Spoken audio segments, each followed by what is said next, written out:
Hey, what is going on, crypto people?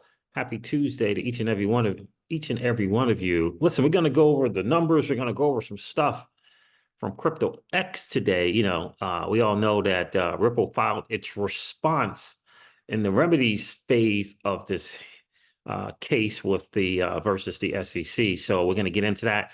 It looks like Jeremy Hogan on the Crypto Law TV channel, I believe, will be covering Ripple's response in detail. So we are all looking forward to that. It'll be good to see and hear from Jeremy Hogan again. So let's get into it, guys. This is your XRP Ripple daily news in around 0 to 10 minutes. So the total cryptocurrency market cap, according to CoinGecko, is 2.59 trillion. It's up a percentage and a half in the last 24 hours. Bitcoin dominance is not correct, I don't think. I believe the actual Bitcoin dominance is around 55% up to 57%, hoping to get to 60% so that we can hope for an altcoin season.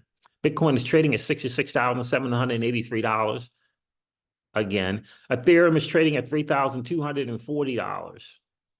Again, Solana is trading at $159 again. And XRP is trading at 55 cents. The market is just doing what it does. It is sideways movement, fam. It's just sideways movement. That's all it is. Sideways movement. Remember, when Bitcoin got as high as 75, 76,000, 75,000, the total cryptocurrency market cap got to as high as over 3 trillion. So we're not back to where we once were. So just understand that. Let's go over Stuart Alderoty's post here on X. Jimmy James filing had posted, Ripple has filed its opposition to the SEC's motion for remedies and entry of final judgment. And as always, Jimmy J filing is on it, and he provided a Dropbox for the response. Stuart Alderoty reposted Jimmy James' post and said this: our opposition to the SEC's request for $2 billion in penalties for legacy institutional sales is now public. In a case that had no allegations, in parentheses, or findings of recklessness or fraud, and in which Ripple won on significant issues, the SEC's ask is just more evidence of its ongoing intimidation against all of crypto in the United States. We remain confident the judge will approach this final remedies phase fairly. See, let's go over. I'm just kind of going through some stuff, nothing in really particular. Raph Economan pointed out something that, kind of drew some responses. It says lots to talk about in Ripple's response, but this will catch attention. Ripple's ODL business in the United States uses a non-XRP bridge currency. And I think if you go further into it, it actually says here that they use a stable coin.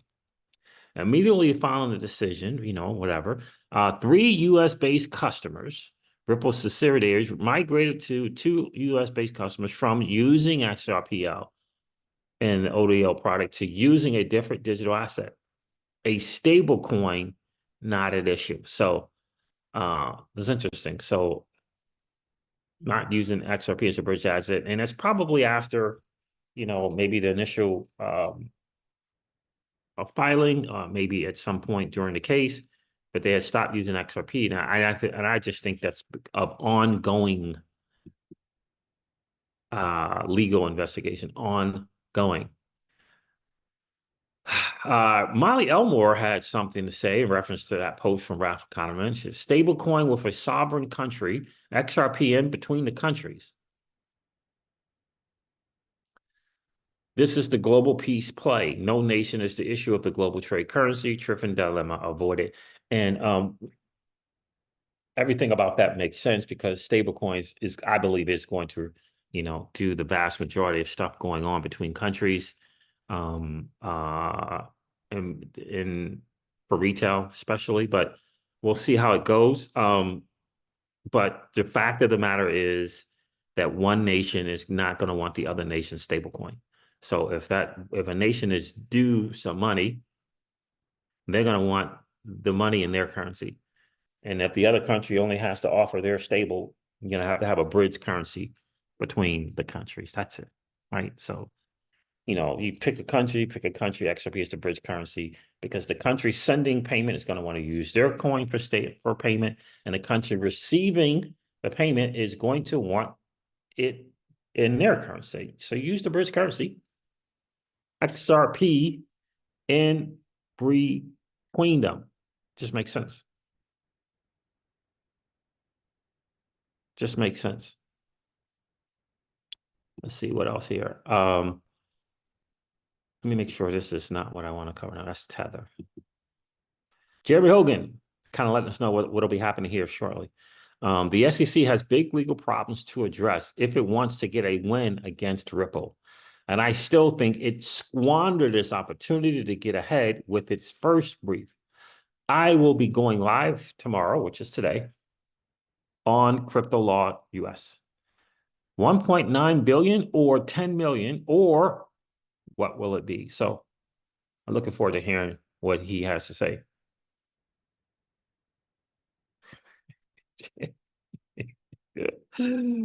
Oh, that's so funny. Jeremy Hogan is a funny dude. So, Meta Lawman, it is reminding us all that he was correct on how his beliefs on how Ripple was going to respond to the briefing. Let's take a listen to. He was here on Scott Melker, Wolf of Wall Street's show. Let's take a listen. That in order for there to, the bigger argument here, in my view, is Ripple caught a very, very lucky break recently.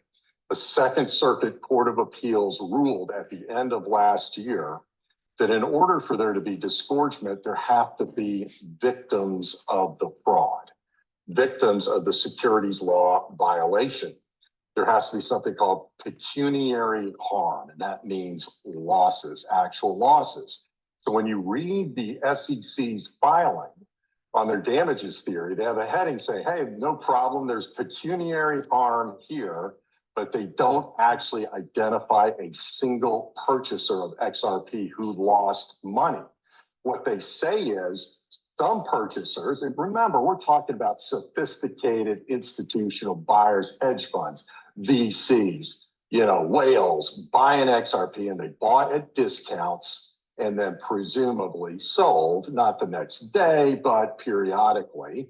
And so the SEC says some of the buyers got a lower discount than others, and therefore they were pecuniarily harmed, which does violence to that term. There have to be actual losses, and they do not identify a single quote unquote victim institution that lost money in their deal because they bought all of this XRP at some significant discounts.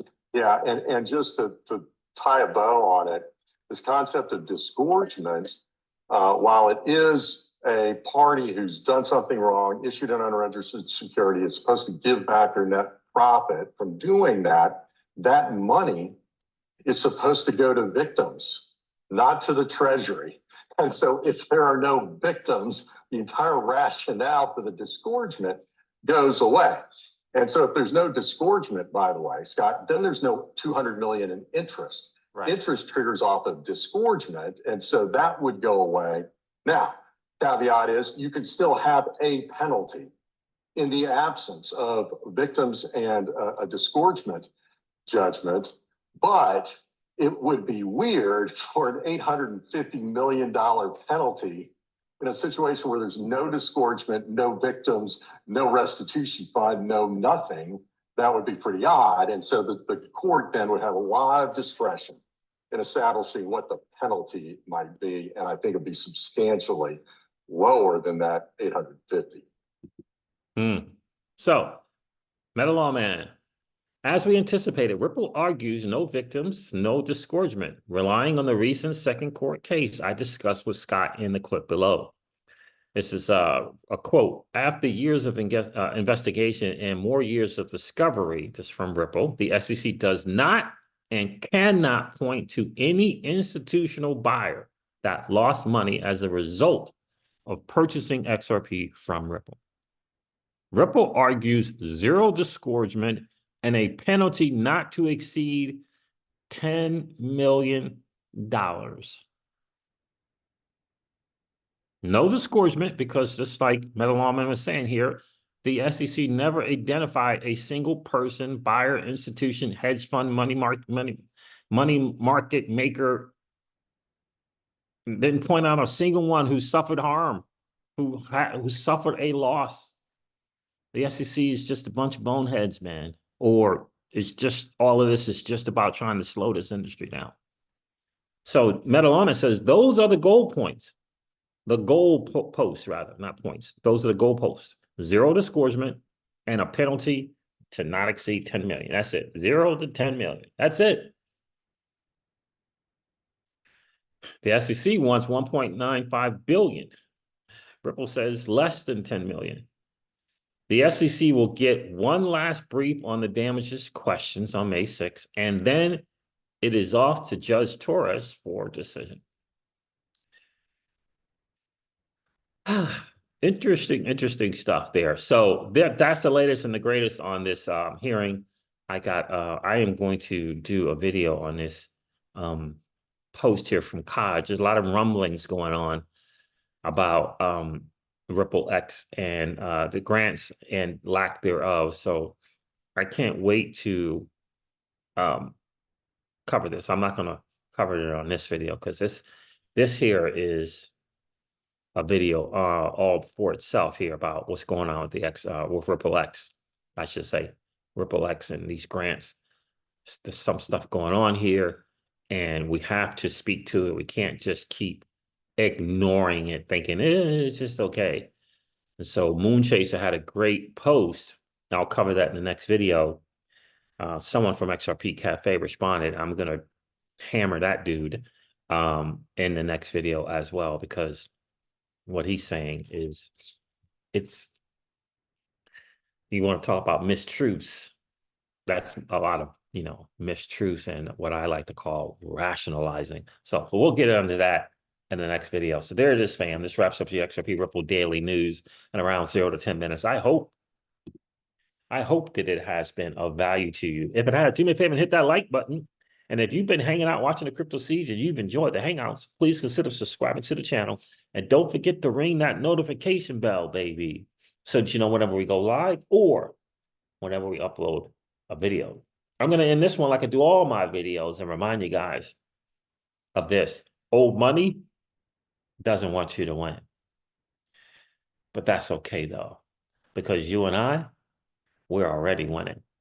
And I would ask you to consider this, perhaps ponder the idea or notion of living your life permissionless. I'll talk to you guys soon. See ya.